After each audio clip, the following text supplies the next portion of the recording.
Imagine standing on the precipice of a monumental moment in history where the fate of nations hangs in the balance, and one person, one seemingly ordinary individual, holds the power to change everything.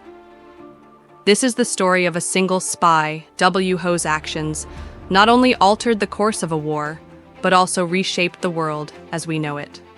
Welcome to the incredible tale of Mata Hari, the exotic dancer turned espionage agent, whose life and legacy continue to captivate us today. The early life of Mata Hari. Born Margaretha Geertruida Zelle.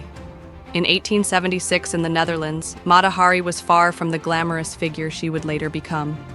Her childhood was marked by tragedy. Her father lost his fortune, and her family fell into poverty. At just 18, she married a Dutch colonial officer and moved to Indonesia, where she experienced a vibrant culture that would later inspire her transformation into Mata Hari.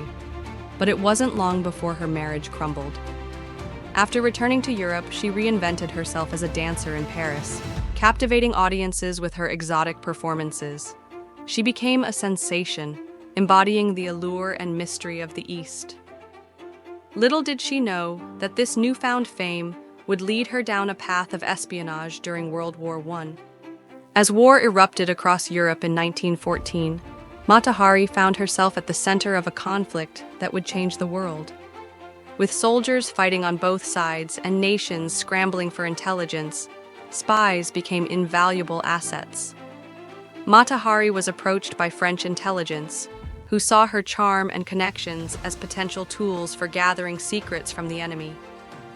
She quickly became embroiled in a web of espionage, using her relationships with high-ranking military officials to extract information. Her captivating presence allowed her to move through elite circles, gathering crucial intelligence while maintaining an air of innocence. But as she danced through this dangerous game, shadows loomed over her every move. In 1917, as the war raged on, Mata Hari's luck began to wane. The tide was turning against France, and suspicion grew about her activities. The Germans had also taken notice of her. They believed she was spying for France. In an ironic twist, both sides were convinced that she was working for their enemy. It was during this tumultuous time that she was arrested in Paris under accusations of being a German spy. The evidence against her was flimsy at best, mostly circumstantial, but in a time of fear and paranoia, it was enough for authorities to act decisively. I remember that day vividly. The tension in the air was palpable as news spread through Paris like wildfire. People whispered about Mata Hari's arrest in cafes and on street corners. How could this glamorous figure be involved in treachery? I watched as soldiers escorted her through the street, her head held high, despite the shameful accusations swirling around her. The trial that followed was nothing short of sensational. Mata Hari became a media spectacle. Reporters clamored for details about her life and alleged espionage activities. The prosecution painted her as a seductress who had sold out her country for money and pleasure. But what struck me most during those proceedings was how they twisted her story. They focused on her relationships with men in power while ignoring the broader context of war and espionage that ensnared so many others. It felt like an execution, not just of justice, but of character, a public shaming that transcended mere legalities. Despite her eloquent defense and attempts to prove her innocence, Mata Hari was found guilty. On October 15, 1917, she faced a firing squad at dawn, a tragic end for a woman who had once captivated nations with her dance. Mata Hari's execution sent shockwaves through Europe. She became a symbol, a cautionary tale about the dangers of espionage and the price of betrayal. But more than that, she transformed into an enduring legend. Stories circulated about her bravery and beauty, even after her death. In many ways, Mata Hari's life encapsulated the complexities of war, how individuals can become pawns in larger political games. Her story resonated deeply with those who witnessed it. It served as a reminder that history is often shaped by individuals whose lives are intertwined with fate. As I reflect on Mata Hari's life today, I see how one person can indeed change history, not just through their actions, but through their very existence.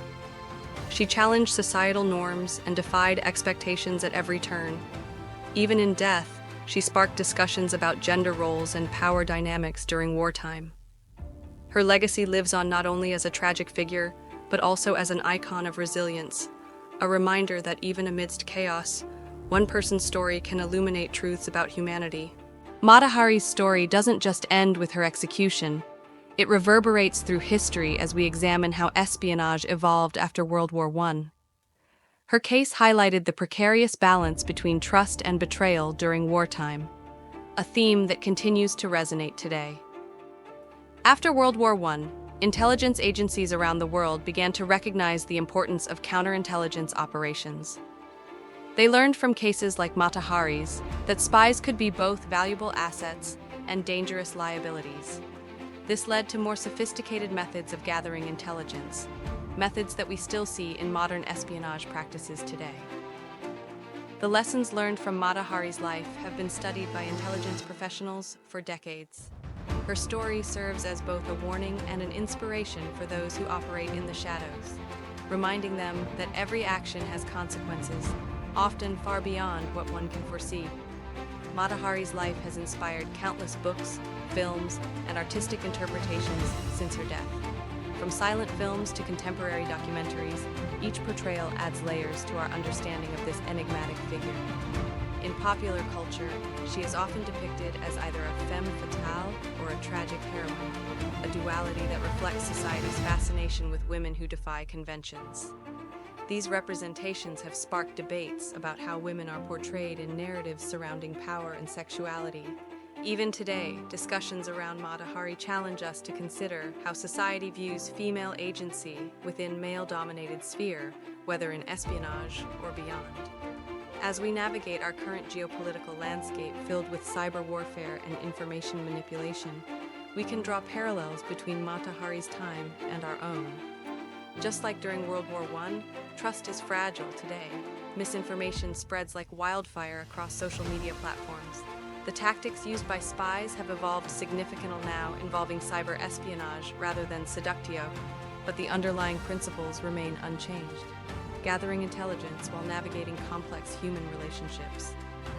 In this digital age where information is currency, we must remain vigilant about who holds power over our narratives and how individuals can still influence history from behind closed doors or computer screens. So, what do you think? Was Mata Hari a victim of